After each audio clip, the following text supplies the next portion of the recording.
Surely they're kidding. They're calling it one of the biggest events in the history of our city. KC awarded the NFL draft. We separate the fact from the fiction. Plus, Missourians waking up to a new abortion law and they're taking to the streets. But are there signs that the ban is already unraveling? A comeback for a disgraced former governor, and a man who wanted to be our governor is back in the headlines. But is Chris Kobach really asking too much? And what on earth is happening in Lee Summit? Week in Review is made possible through the generous support of Dave and Jamie Cummings, Bob and Marlise Gorley, Smithfield Foods, Haas and Wilkerson Insurance, the Courtney S. Turner Charitable Trust, John H. Mize and Bank of America N.A. co-trustees, and by viewers like you. Thank you. Welcome everyone, I'm Nick Haynes, and we are on a 30-minute mission to help you connect the dots on the most impactful stories of the week in this place we call home. On that journey with us, nationally syndicated columnist with the Tribune News Service, Mary Sanchez. From KMBC 9 News, chief political reporter Michael Mahoney. Tracking the news from behind a microphone at KCMO Talk Radio, Pete Mundo. And from the pages of your Kansas City Star, Dave Helling. It may be 80 degrees this weekend, but it's feeling kind of drafty in Kansas City. The NFL draft is heading to town in 2023. When Nashville held the draft in April, they claimed it brought more visitors than any event in the history of the city, broadcast around the world in a record 115 countries. The three-day sports spectacle drew a record crowd of 600,000 and more than 47 million television viewers.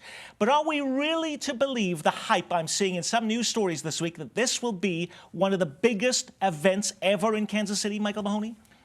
First, let's stipulate that the NFL draft is one of the biggest hype actions in history. It's credit to the NFL for stroking this thing up. Secondly, big credit to Kathy Nelson for getting this here. Yeah, it's going to be an economic development bonanza for Kansas City. Whether or not there's 600,000 people, I don't know. But you know, it'll bring some out-of-towners into town, and it'll be good from Kansas City in terms of people spending money here. So that's a good thing. While you're engaged so much in political news these days, you used to actually work for CBS Sports, Pete Mundo. I mean, is the hype, you know, can we separate the myth from the reality on that? It's a big deal. I mean, it's really a three-day commercial for a city, right? That's what it turns into. Nashville, you saw it last month. I mean, they had people all the way up and down Broadway. It was incredible. If you've been down there, you're talking about almost a mile stretch of people that they had. It's an impressive event for any city to hold, and to have the chance to do it and show off your city to the entire country, there's no downside unless maybe the airport's not finished by then. Well, because Joni Justice even saying it's no coincidence that they're coming in 2023, the year the airport is supposed to open. I'm looking at the draft takes place in April each year. The airport is supposed to be opening in 2023 too. That seems like a very close call. Well, hopefully that we can keep these trains running on time, so to speak, and get the airport open. It does matter because you have that many people coming in and out of your city, and how are they going to get here? And that is the airport. I mean, some certainly will drive. We have I-70 and I-35 cutting through the region, but the airport is pinnacle to this. I've heard so much about the numbers, about the tens of millions, the hundreds of millions of dollars in revenue this would bring in. But I'm assuming the city will also be paying out money for police and fire and a lot of other subsidies to make this happen in Kansas City. Right, we don't know precisely what those commitments are, Nick, or what they have been.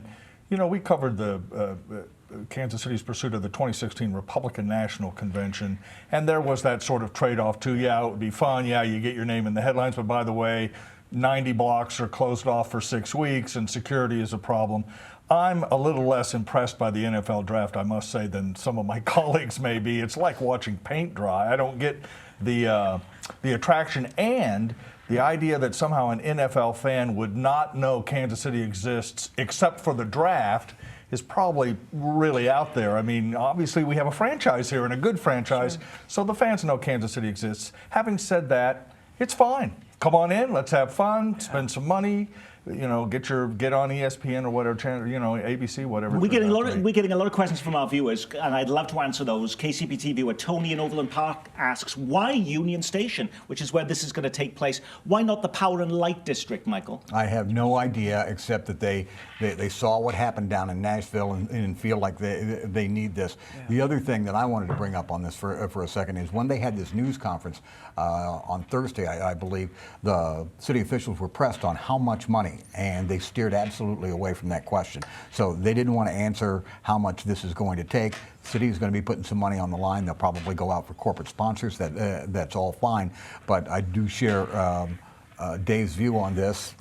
I like college football a lot better than I do pro football, and I don't recognize most of the names of these guys that are drafted. I'm glad it's here. I'm glad that people come in and spend money.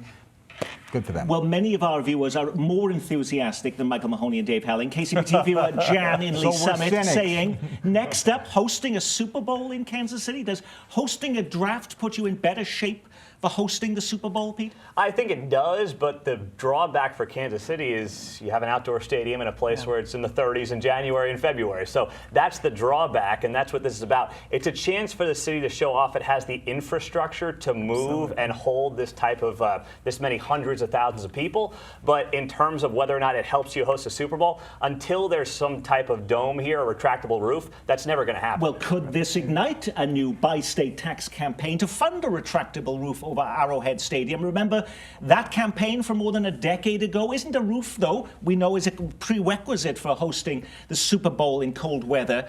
But 10 years ago, it was not voted on. That did not happen. Is there any suggestion that we would be heading into a new bi-state tax now, Mary? I think that question is always going to be out there. We are a metropolitan region. The issues that have come up before in terms of governance, in terms of who's in charge, the relationships were not there across the state line. That could change. I mean, we're going to have a new mayor. You never know. It's still out there. You wrote a column about this week, or was that an editorial relating to the fact that it's now time for Kansans to actually be involved in the upkeep of the sports stadiums? Would this be a way of doing it, though? I did not write that editorial, but I informed the person who was writing it about some of the information that was contained in it. Look, conversations are going on all over Kansas City and Jackson County now about the future of both stadiums, whether the Royals might come downtown, what might happen with the Chiefs, who would pay for it, how would it work. Because I do think there's an understanding the leases expire in a little more than a decade, but it may take that long to put a financing mechanism in place. It will be billions of dollars to build new stadiums if that's the decision, and you've got to start thinking about that now. Whether this draft program gooses that conversation along, I don't know. People are very seriously looking at this, Nick. We're some ways from a decision. If there's going to be a discussion about another bi-state tax in our metropolitan area, I think a lot of people are going to say that metro bi-state tax ought to be on transit and transportation rather than building a dome for a sports stadium. And there will be pushback on that for that very reason. Or a downtown baseball stadium or any of it. There will be people who say, look, there are better uses for $2 billion than new sports. Now, most people, I mean, both candidates, though, for mayor have said that they are not going to support a tax for the Royals to move downtown. So that's part of this as well. By state, I think that the appetite for the public to pay billionaires to build their own stadium is not there, and that's across the country. That's just not Kansas City. You know, Pete, you know as well as I do, and probably better, that's what the candidates say now. Yes. When push comes to shove in 7 or 8 years, when it's on the table for a serious discussion, might be a very different response. We'll keep the tape. The NFL draft will be at Union Station. That's where almost the entire KCPT crew will be this Sunday evening for what is actually the biggest event of our calendar year. It is the celebration of the station with the Kansas City Symphony. Experience it live on your lawn chair or picnic blanket or from the comfort of your own home as KCPT broadcasts it live Sunday evening at 8. Weather permitting, of course. No guarantees the weather will cooperate.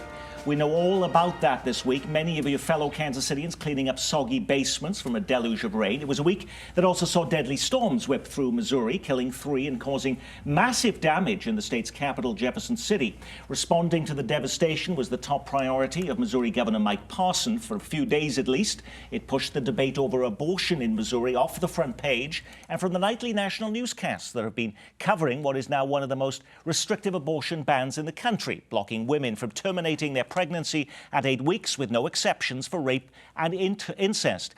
It prompted thousands of Missouri residents to take to the streets in protest, including here in Kansas City, where a large crowd gathered on the Country Club Plaza. Terrified to my core because I can't stand the idea of not having control over me, about not being a person. Honestly, it's infuriating more than anything. I just don't feel like it's their business or their place. Many of these protesters begging Governor Mike Parson not to sign the measure, but just before we start this program this Friday morning, the governor has signed that law. Michael. Yeah, and it's not a surprise that he signed the law because he indicated when the debate was coming down the home stretch in the legislature last week that he supported it. And although he did not say he would sign it at the time, he gave every indication that he would. This signing today comes against the backdrop of a most interesting development that a huge influential donor in Missouri Republican Party politics, David Humphreys, went public and said this bill is going to be harmful to Missouri women. This bill's lack of an exception for rape or incest is bad public policy. He didn't think that the politicians thought their way through it. He thought that they would think differently if it was their wife or their daughter, and he urged Governor Parson to veto the bill. That did not happen. So I think that this bill, HB 126, the heartbeat bill, is going to be a campaign issue in Missouri in Parson's Parson's election. Well, before we get, that wasn't the only wrinkle in this, because we also had the president this week, Mary Sanchez, saying yes, he's very much pro-life, but does believe there should be an exception in cases of rape and incest, which the Missouri bill doesn't do. So we now have two angles here: the top of the Republican ticket, plus one of the most influential donors saying they're against this. Absolutely, and I don't think they realize what they've ignited here. Women my age and younger do not remember a world where Roe v. Wade didn't exist, where abortion wasn't legal. So even very conservative women, we discuss this all the time. Women talk about reproduction issues. They talk about fertility amongst themselves. They've had very nuanced conversations about abortion pretty much their entire lives as Roe v. Wade was legal. To completely take that away and upend, that is a world that most women do not want to see.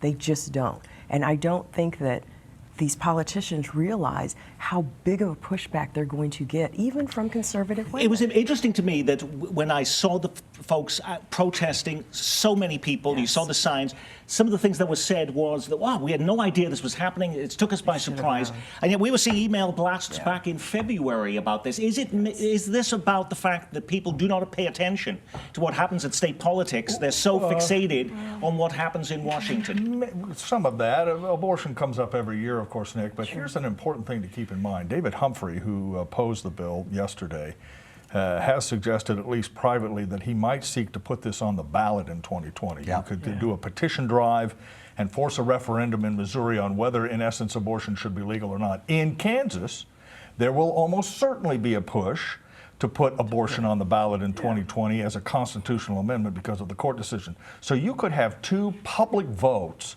on this most aggressive issue, maybe in my lifetime. That will be a fascinating development in 2020, when, by the way, we'll also be picking a president. For all the indignation about this issue, Pete Mundo, I noticed that Mike Parson will be having to run for governor for his first election. He was appointed to the position next year. Yet no high-profile Democrat has stepped forward at this point to say, I'm going to take you on. I think that's just a case of the fact the Democrat Party has no bench right now in Missouri. I mean, with the populist wave coming through the Republican Party the past few years, that Democrat bench now in Missouri is gone. I mean, it is solidly Republican outside of course, the attorney, I'm forgetting, Nicole Galloway. Yes. So she's the only Democrat, and I think she's saving herself probably for 2022, maybe a Senate run against a Roy Blunt or something like that. So there's nobody there. I mean, Sly James has zero chance. Claire McCaskill's, had a full career. Her husband is sick right now. There's no pathway there I see for her. So who is that person? Galloway will be there, Pete, and so will Don Sifton, a state senator from St. Louis. She is going to get in, you think? I feel very confident about it. Also, there are some dynamics, as you well know, playing itself out inside of the Missouri Republican Party, that there are people that do not like Governor Parson because he supported the gas tax hike. His infrastructure bill requires government borrowing, and people behind his back will call him Tax Hike Mike.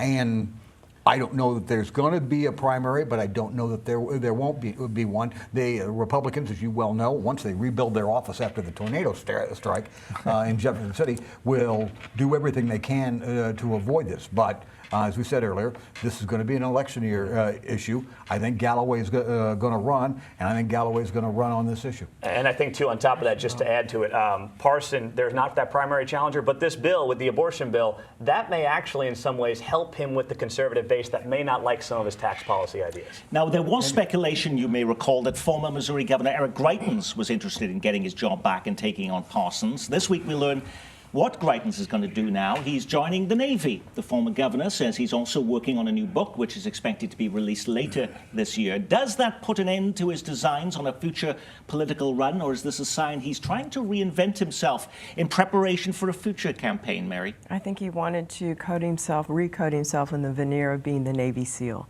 and they have taken that away from him. They're not going to allow him to have that active service, to have that role.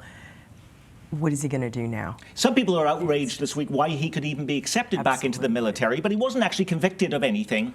No, and I think this is, to Mary's point, it's absolutely trying to rebrand. He's 45 years old. I mean, he's a young man in politics. You're going to have two people run for president, probably combined 150. So he could take 5 years here to rebrand himself, be 50, and in today's political climate, he's young. You know, the thing about it, however, Pete, is the fact that he has burned so many bridges in Missouri politics, not because he was forced to resign, or the affair that he admitted to but wasn't convicted, or the questionable financing of his campaign. He burned so many bridges inside of the party by calling the Republicans career politicians and suggesting that they were less than honest. And so one of the reasons he got in the pickle he did last year was nobody in the Missouri Republican Party stood up and effectively tried to defend him. And that was when he was a sitting governor. In light of this, when he comes back in if he decides to do this, or 2022 against Roy Blunt, which is marginal because Blunt could still run for re-election, it's not going to be the juggernaut of Greitens that we saw in 16. Just a couple of quick things. First of all, the Navy didn't have to let him back in, regardless of whether he was convicted or not. And there is enormous pushback today to tell the Navy, hey, this is the kind of guy you don't really need in the active reserve ranks.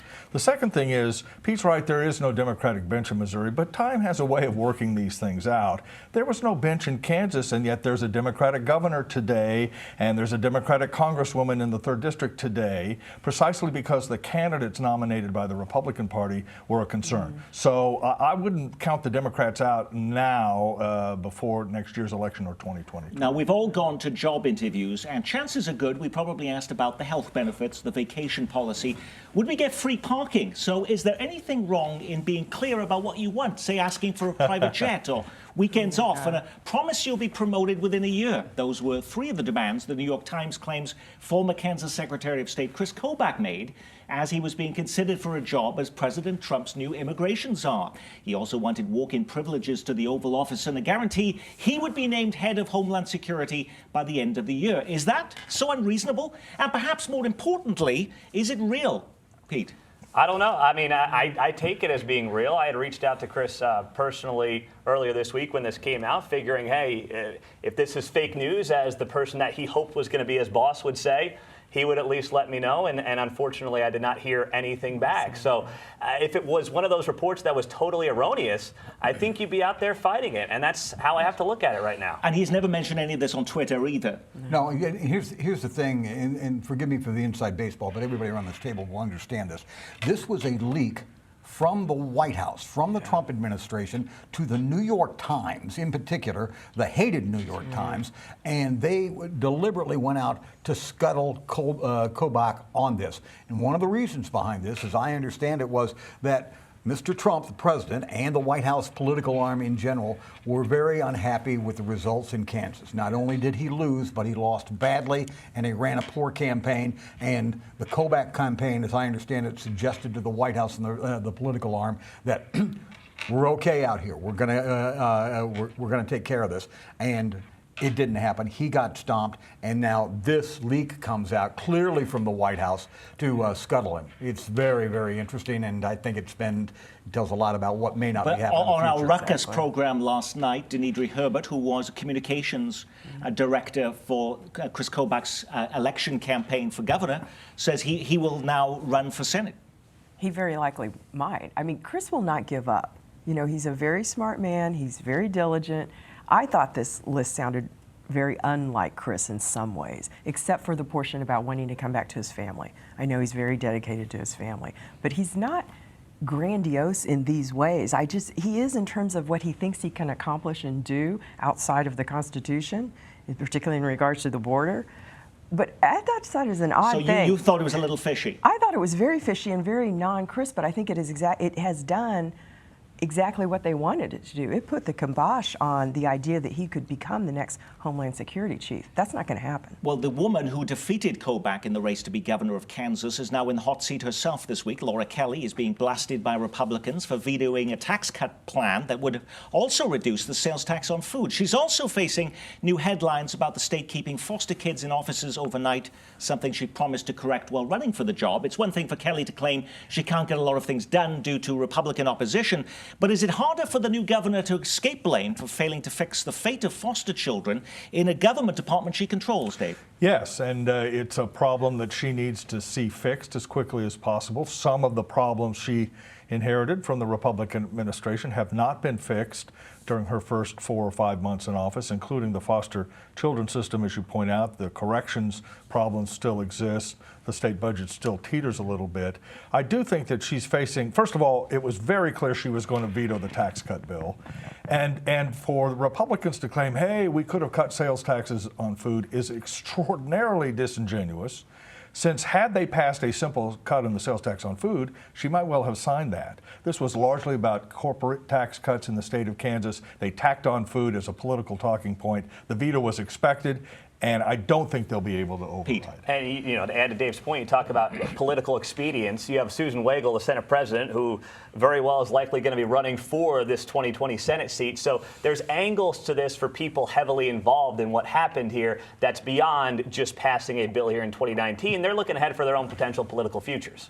Next up, we head to Missouri and the Lee Summit School District, where we ask what on earth is happening. Is their first African-American superintendent about to pack his bags and leave? Dennis Carpenter says he's ready to quit after the school board for a second time turns down his request to spend money on a diversity program. Carpenter wants $97,000 to hire an outside firm that will offer diversity and inclusion training for staff. One school board member claimed Carpenter was only in the district to help black students.